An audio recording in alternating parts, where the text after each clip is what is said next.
आज का पहला पाठ उत्पत्ति ग्रंथ अध्याय 9 पद संख्या 1 से 13। ईश्वर ने यह कहते हुए नूह और उसके पुत्रों को आशीर्वाद दिया, फलो फूलो और पृथ्वी पर फैल जाओ।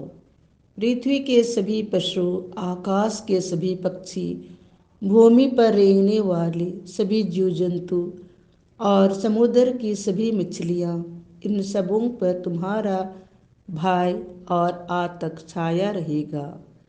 ये तुम्हारे अधिकार में है। हर विचरने वाला प्राणी तुम्हारे भोजन के काम आ जाएगा। मैं हरी वनस्पतियों के साथ ये सब तुम्हें दिए देता हूँ, किंतु तुम वह मांस नहीं खाना जिसमें प्राण अर्थात रक्त रह गया हो। मैं तुम लोगों के रक्त और जीवन का बदला चुकाऊंगा।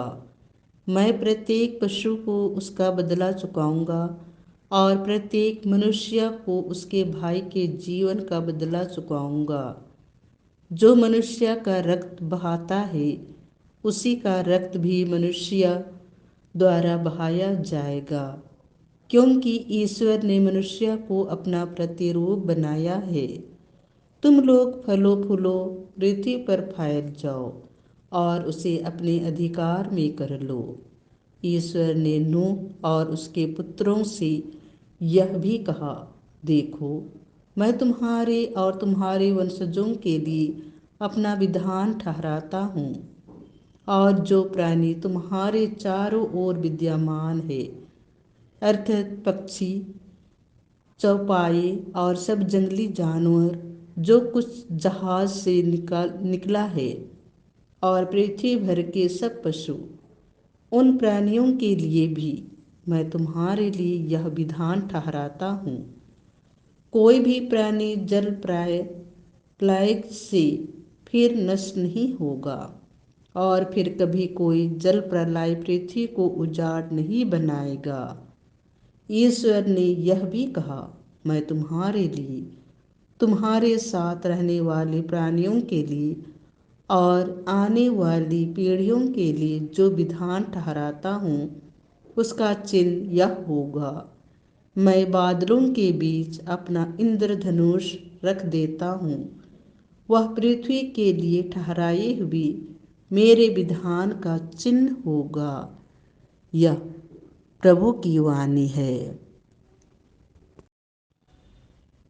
संत मार्कुस के अनुसार पवित्र सुसमाचार अध्याय 8 पद संख्या 27 से 33।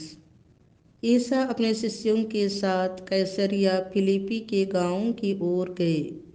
रास्ते में उन्होंने अपने शिष्यों से पूछा, मैं कौन हूँ? इस विषय में लोग क्या कहते हैं? उन्होंने उत्तर दिया, यूहन्ना बपतिस्ता, कुछ लोग कहते हैं इलियस, और कुछ लोग कहते हैं नबियों में से कोई।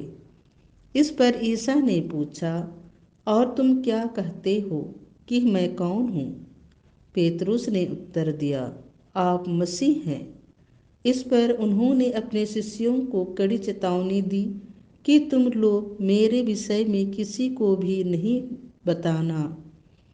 उस समय से ईसा अपने शिष्यों को स्पष्ट शब्दों में यह समझाने लगे कि मानव पुत्र को बहुत दुख उठाना होगा, नेताओं, महायाजकों और शास्त्रियों द्वारा ठुकराया जाना, मार डाला जाना और 3 दिन के बाद जी उठना होगा। पेतरुस ईसा को अलग ले जाकर फटकारने लगा, किंतु ईसा ने मुड़कर अपने शिष्यों की ओर देखा और पेतरुस को डांटते हुए कहा, हट जाओ शैतान, तुम ईश्वर की बातें नहीं बल्कि मनुष्यों की बातें सोचते हो। यह प्रभु का सुसमाचार है।